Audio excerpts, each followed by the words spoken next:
Okay, so this next video, we're just going to quickly talk about how to find an email in the school's contact directory so that you can send an email to your teacher without necessarily knowing what their email address is. So if I come over here, I'm going to click on New.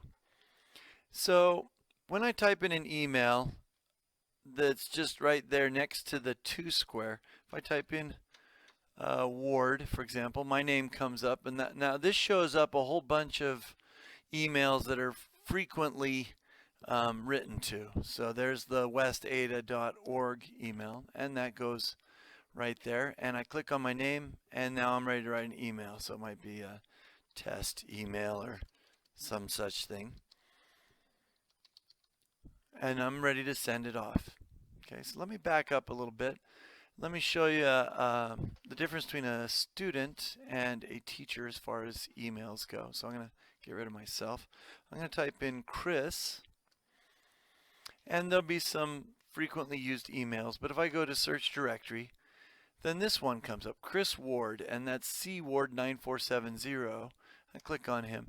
Now the difference between a student and a teacher is that this teacher's name will be their last name dot first name, and a student will be their first initial last name and then some number. That doesn't seem like it's important to know, but let's say that a teacher's name was a really common name, like Chris Jones with a C-H-R-I-S. And there's a student possibly in this entire district. There are thousands of students and probably thousands of staff too. Chris Jones might come up more than once, and you want to make sure you send it to your teacher. So that would be jones.chris would be the teacher, and then C Jones and then a number would be the student. Okay? So that's how you find that. You write in a subject line, you type up your email, and you hit send.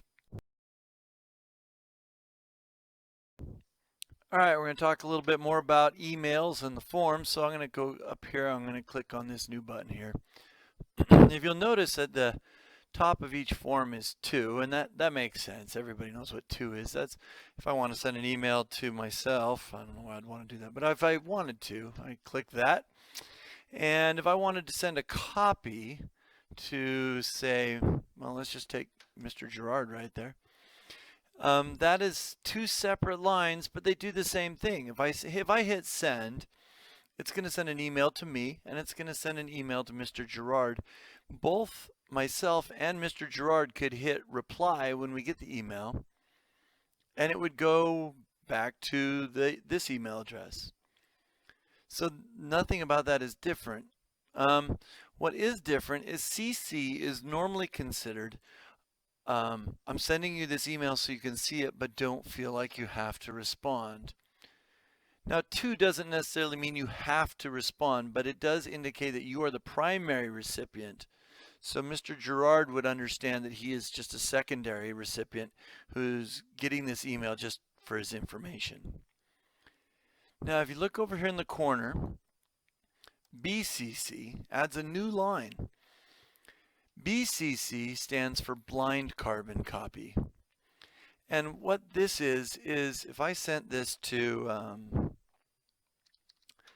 if I put Mrs. Gates here on the blind carbon copy, then she would see the email that I sent to myself and to Mr. Gerard. But Mr. Gerard and I, neither one of us would see her on the list of people that would receive the email. Okay, so I can send an email out to several people, and then one more person or two more people, however many people, would be able to see it, but they would not. It would not show that they had seen it. Now you might ask yourself, why would you want to do that? So here's a couple of examples on why you might want to do that. Let's say I'm a teacher, and I send an email home. Maybe there's something I need to communicate about the student. I might put the carbon copy of the student so they can see that I send an email to their parents, and that's good. I might also put a blind carbon copy to the VP, and that way the VP can see the communication I'm sending home without necessarily making everybody else see that I sent an email also to the VP.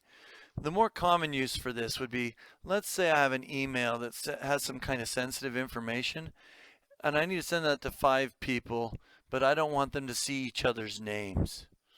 Then I might send an email to, say, the VP on the to line, and then put blind carbon copies to all the people who need to see the sensitive information, but to protect their privacy, I don't put them on there. That's 2 different uses for blind carbon copy. It's not used that much.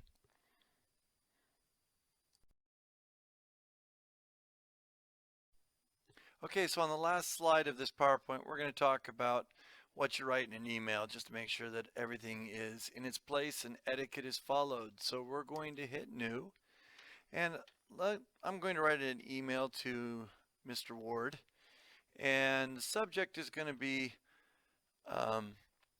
well, I'm going to put my name first so he knows who is writing him, and then I'm going to put what period I have him. So I'm going to put FC 1B, and that means I have him for freshman cornerstone on first period on B days.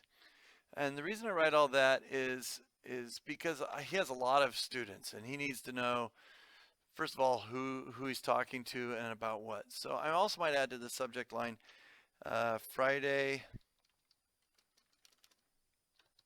absence. Okay, so I kind of know what's going on. Now, it seems like a small thing, but it goes a long way. This is a professional letter, so you're going to start it in a professional manner. You can just write Mr. Ward and then a comma, or you can write Dear Mr. Ward or whatever, and then come down a line. You don't need to indent or anything. It's not a personal letter, but that salutation is kind of an important thing. The next thing you want to do is not go into, hey, how's it going, or what's up, or this is not a casual social letter. He's probably reading a lot of emails today and doesn't need to catch up.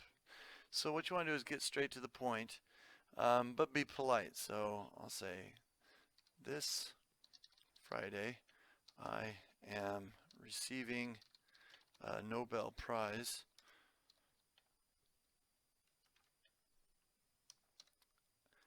for email.